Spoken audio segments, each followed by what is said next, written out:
Alors je reprends mon petit papier parce que là c'est très important. En fait, je vous emmène en voyage.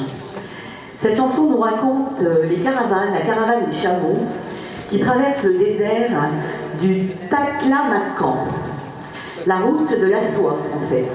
C'est un désert continental d'Asie centrale dont la grande majorité de la surface se trouve dans la région autonome ouïghour, donc du Xinjiang, en République populaire de Chine.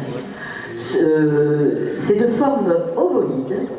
Ce désert occupe une vaste cuvette géologique bordée par le massif du Pamir et ceux des Tian Shan au nord et à l'ouest, par la cordillère du Kunlun, puis le plateau du Tibet au sud, et il se situe à l'ouest du désert de Gobi. Alors pourquoi je vous raconte tout ça? Tout simplement parce que Jani nous vient du Ouïghour, et je suis vraiment très heureuse. Il va vous faire découvrir une chanson de son pays, et je vous demande de l'applaudir très très fort. Voici Jani dans Caravane.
yemyeşilli seferinin to'xtamas karvanının her bahar gülzarının gülleysi reyhanımın Karnına dolur can dila pervanının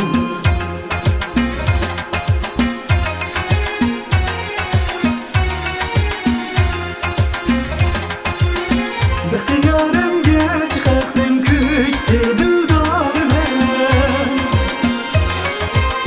Kuşamaz kuşlarımın dutlarımın cutlarımın Kuşamaz kuşlarımın dutlarımın cutlarımın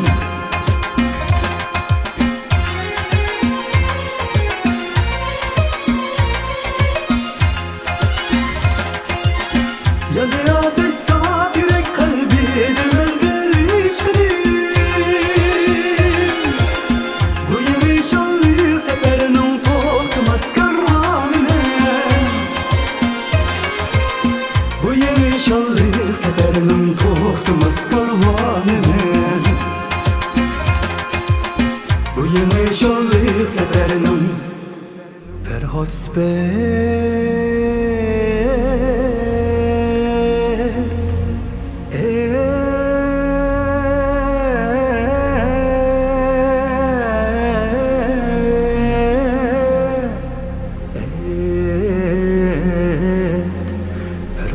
balvan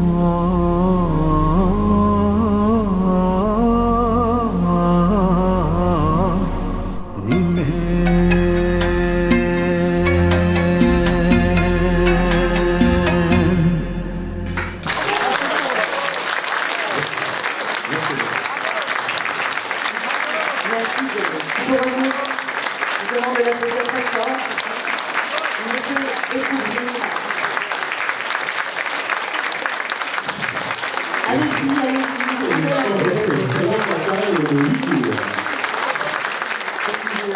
Une danse folklorique du Ouïghour. Voilà. Merci, Gianni. Merci.